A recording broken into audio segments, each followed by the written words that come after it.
All right, so parents, friends of Susquehannock, I want to welcome Alex Kahoe to camp. Alex is the women's head lacrosse coach at St. Joe's in Philadelphia, St. Joe's University, for 10 years now, Yes, 10 years. right? Yep, yep. And you played at Maryland. You were an All-American national champion. How many national championships did you guys win? 5. 5. Yes. That's cool. Yeah. How fun is that? Redshirted 1 year and then Yeah. played in the other 4. How so fun. yeah. How fun. So Alex is here. Alex is also an alum of Susquehannock.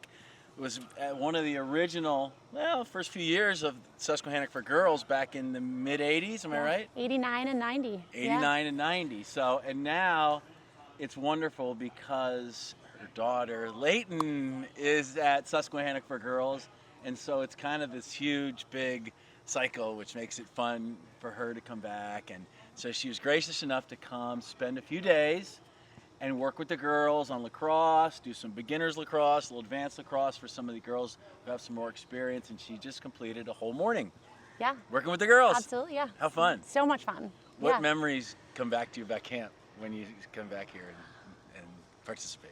Oh, it's so much fun to be back and, reliving the experiences through my daughter and now getting to be back part of the experiences. And the lake is beautiful, right? Yes, Love being back at the lake and hearing all the songs, right? I get to now sing these camp songs that I still remember most of the words to with my daughter, which is really, really cool. And then hearing them in the morning meeting and at lunchtime, and just bringing me back to when I was a camper, having so much fun here at Susquehannock. Yeah, we wish we could do this forever. Oh, totally, Wouldn't it be fun? absolutely. Yeah. To be a kid again. Yeah, to be a kid again would be fun.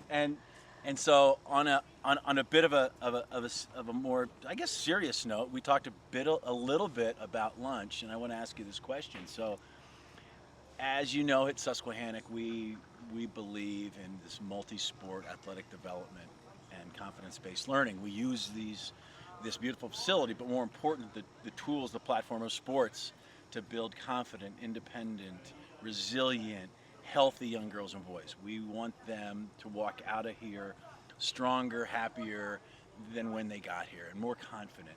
And in this world of specialization, where everybody thinks their child has to be focused in, whether it be lacrosse or swimming or soccer or basketball all year round to be good at it and have fun, they start doing this at young ages. And so as a coach, as a parent, Yep. share what are your thoughts on this specialization versus playing everything as a young athlete? Yeah. Well, specifically as a parent, right? Yeah. I think the exposure is so important, right? I want my kids to be kids, right, and have as much experience and cross training and to be able to learn every opportunity that they're given with each different sports, right? And I think Susquehannock provides some unique sport opportunities for them there. And then from a college coach, just from a more serious note on that, I prefer to recruit 3-sport athletes, multi-sport athletes, right? I think that cross training just adds to, obviously I'm a lacrosse coach, so I'm biased there, but I think, playing basketball, playing soccer, swimming, field hockey, all the different sports, even netball, right? They're getting to learn netball, right? Like all of that just adds to, ultimately when they're coming to play lacrosse, but then it also keeps things more fun, right? They're kids. They need to have fun and you don't want them to get burnt out, and you want them to keep finding the fun in what they're doing. And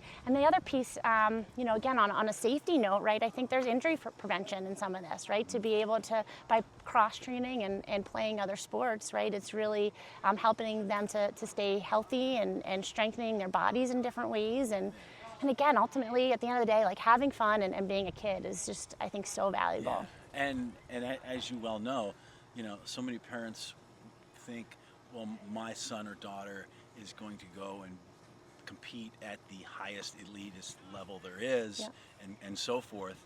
And that might happen, right? Yeah. But they also have to acknowledge that it's a very, very tiny percentage, right? Yeah. There's even a tiny percentage of kids, if you look at the youth sports, who play college sports in general, whether it be D3, D2, D1, or whatever. That's still very small. Right. So it's so important. We always try to help parents understand, let your child enjoy their childhood to some degree. Yeah. If they're really athletic, you're going to find them, But right? yes, absolutely. We'll find them. We'll Exactly. find them. Yeah, Right. yeah. Right. And I've heard other coaches talk about what we do here at Susquehannock with the 10 team sports and the 2 individual sports, all the lake activities, and them learning sports they may never have had to learn before.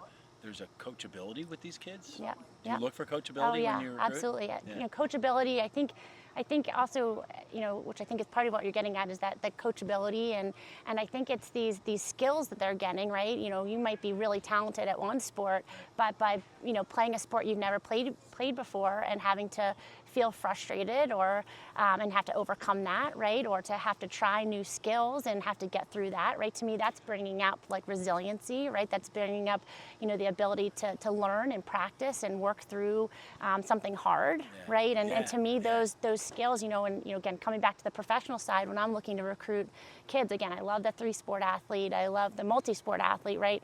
But also, you know, I'm looking for someone who's, you know, working hard, you know, who's ultimately athletic. I'm not looking for the best lacrosse player at all times. I'm looking for someone who's athletic and has the skills that, you know, maybe we're losing a game, but they're going to continue to work hard and bounce back in tough situations. And to me, that again, that multi-sport experience just gives so many skills that you can't get anywhere else. And I think you miss out on if you tend to specialize. So you can coach them up, right? absolutely. You can train them the Exactly. technical stuff. Yep, Yes, absolutely. yes. Yeah, yep. And this applies, you know, when I look at it, this applies to life, because I know in the professional role, when you get into businesses and things like that, employers look for people who are coachable, trainable, Yeah, right? yeah. If you find somebody who's enthusiastic and driven and fired up about their job, you can teach them the skills to do the job. Absolutely. Right? And Yeah. that's important. So for the parents out there watching, what can children learn from the discipline of sports that they can apply to their studies, their academics, and then eventually their careers? What would you think? How would that work for them? You know, so I guess the discipline of sports, right? To try new things, to continue to practice, right? I think continue to stay on top of something, even if you don't think you're good at something. I think the ability to make mistakes, to fail, right? I think in all of that, you know, again, I think just transferable into studies and to other experiences, right? The more you practice and put your mind to things and again, overcome challenges, I think it only is going to expand to other areas of success. And again, from schoolwork to sports and then again, I think professionally as well. Yeah. So. And when you have your athletes on your team and they're trying hard and they're making mistakes, that's not failure in your mind, is Yeah, it? no, absolutely. I challenge them to make mistakes. To Right. me, making mistakes and taking risks, right? Those are growth moments. Those are growth opportunities, and that's the special sauce right there of where the improvement and the growth ultimately happens. Yeah. So. If you don't make a mistake, how you gonna learn, Yeah, right? exactly. It's easy when it's coming to you, right? Totally. It's easy Yeah. when it's coming to you. Absolutely. Oh my God, that's great. I could sit here and talk to you all day, but I want you to go enjoy your rest hour. We just had it's Wednesday, so I was on Wednesdays and Sunday. At lunch, we have our ice cream. So we got to have ice cream today. yeah. We got to have a big meal. We had a little Italian food. Yeah. Oh, the food's delicious too. It was great. And now it's rest hour. Yes. Yeah. So you get to go have rest hour. Yes. So Yeah. thank Get to you. rest. Yes. Thank you. It's Thanks so great so to be much, Alex. Yeah. Thank you for All right. having me back. It's No. so great to be back. Awesome. So, yeah. And we'll have you back soon. Sounds great. All right. Thanks, Jeff. Bye. All right.